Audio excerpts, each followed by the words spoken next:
You are listening to Mostaccioli Murder, Book 1 of the Jade Sommer series, written by Nicolette Pierce. Copyright 2020. Audio copyright 2025 by Pierced Heart Publishing. Digitally narrated with full cast of voices.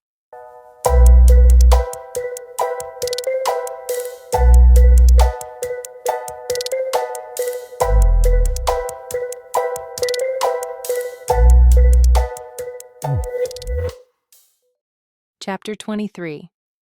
With Mom at the hospital with Ross, Aunt Dot and I finished cleaning up and returned to the restaurant. I peeked into the dining room to find Nana there with Mila and Kobe. Nana had taken over the boarded-up window to use for a suspect list.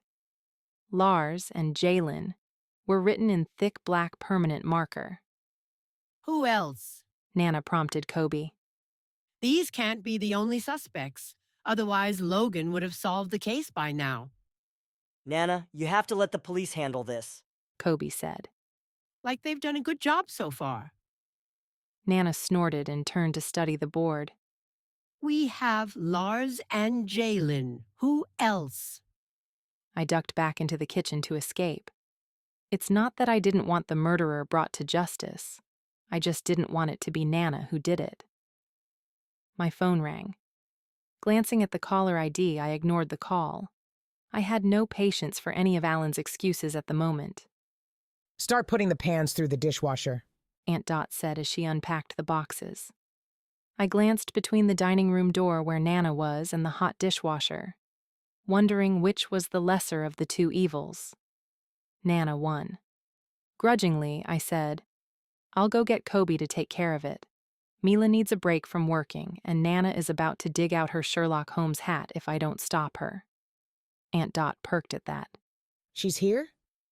In the dining room with a black marker. Go. I'll be in as soon as I can. I escaped to the dining room. Kobe, your mom wants you. Let her be the one to order him to do the dishes. Kobe hurried away, making me suspect that he wouldn't mind dish duty if it got him away from Nana's questioning. Good, you're here. Nana said to me. Who else can we add to the suspect list? It's probably just those two. Nonsense. There are more. You better start talking, or I'll have to make my own inquiries. Knowing Nana, she would. And her questioning might land her in a hospital or worse. Who was that girl Wayne was diddling with? Sommer, I said, sitting down at the table, knowing I might as well make myself comfortable until someone took over the situation. Normally, I didn't mind playing detective with Nana. Spending time with her as a child was exciting. To keep me occupied while others were busy with the restaurant, she'd come up with cases for me to solve.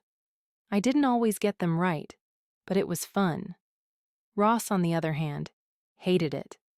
Mysteries were never black and white. He disliked the uncertainty with all the shades of gray. But even though Nana and I had fun back then, I didn't want her in the mix of an actual case. Too many people were ending up dead or hurt. What do we know about Sommer? She asked, her marker poised to the board. She was Wayne's girlfriend. What else? I think Wayne helped her pay her bills. So she probably wouldn't want him dead. Maybe. But I wasn't so certain anymore. There was more to her story than just girlfriend. They had been friends prior, and she was recently attacked. Her whole story was now in question. Nana looked at the board. So it must be Lars. Why do you think that? He had access to Aunt Dot's knife and the noodles. But why kill Wayne? I never like to speak ill of the dead. Nana said as she always did right before launching her assault. But Wayne was a good-for-nothing oaf, always looking for free food, taking longer for deliveries than necessary, cheating on his wife. And Lars wanted Jalen. Rumor has it that Jalen is carrying Lars's baby. How do you know that? Nana grinned. I have sources. That's still not enough of a reason to kill someone. People have killed for less, and Wayne had a habit of being exasperating. Lars most likely took as much as he could stand and then snapped. If he snapped, why did he use Aunt Dot's knife? He would have just used his own in the heat of the moment. Premeditated, then. Jalen and Sommer could also have access to the kitchen, I said. Sometimes drivers get done with their shift after everyone else has left. Someone could have been here waiting for him. And if Wayne knew and trusted the person, he would have let them into the kitchen as he clocked out for the night. Nana nodded. Makes sense. But what about the noodles? Dot would have tossed away any leftover pasta into the garbage. That was true.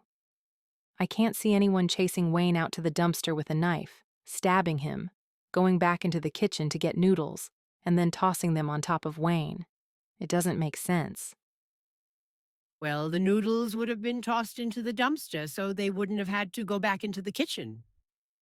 If that's the case, then maybe the killer was looking for something in the dumpster.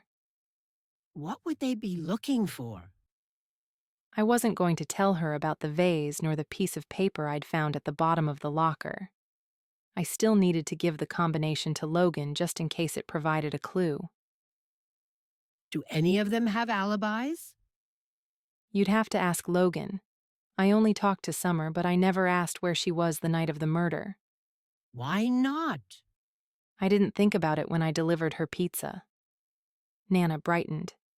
That means we have her address on file. It's probably on a ticket somewhere. I remembered exactly where Sommer lived, but I wasn't going to tell Nana that. Good, go look for it, Why?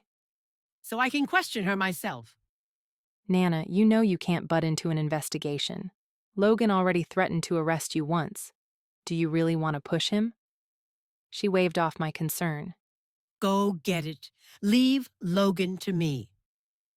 Mila, who had been silently watching from behind her computer, stood.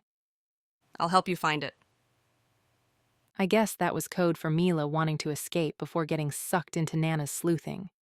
But while Nana had a tendency to go overboard, having the suspect board helped sort through my thoughts.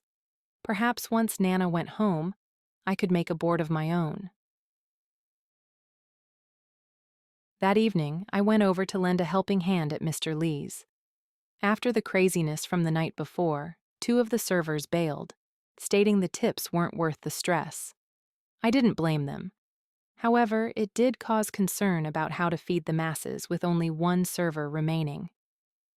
While Mr. Lee and Lily prepped the kitchen for a large dinner crowd, I dug through the drawer under the register for paper and a pen. With my best penmanship, which wasn't that great, I wrote in big letters. Due to overwhelming response from the video, we are only taking reservations at this time. We thank you for your understanding, and we hope to serve you soon. I showed it to Lily. What do you think? It might upset customers, but it could help stop the stampede. Without a full wait staff, I say do it. We're already upsetting people since we can't keep up with demand. I'll update social media with the new protocol. I found tape in the drawer and attached the notice to the door. I can stay until closing if you need me to, I said. I will gladly take your help. Just leave a table or 2 open at all times, and it will be manageable. That would be easy enough. I took the notebook out so it would be ready for reservation requests. Since we had a little time before the frenzy, I slid out my phone and checked email and messages. I had hoped to hear from Logan by now, but he must be busy. However, there was an email from Alan. Hi, Jade. I left a message for you, but I have too much to tell you over voicemail. Please call me back. Alan. Okay, I just updated the social media accounts. Lily said as she joined me at the register. But I'm sure not everyone is going to see the update. Are you okay with handling people as they come in? Yes, don't worry about it. I'm here to help however you need. Can you do beverage service too? Yes, and I'll bus tables. You are a lifesaver. I owe you for this. Don't worry about it. Just toss a dumpling to me every now and again. She laughed. Deal. The front door opened and a couple walked in.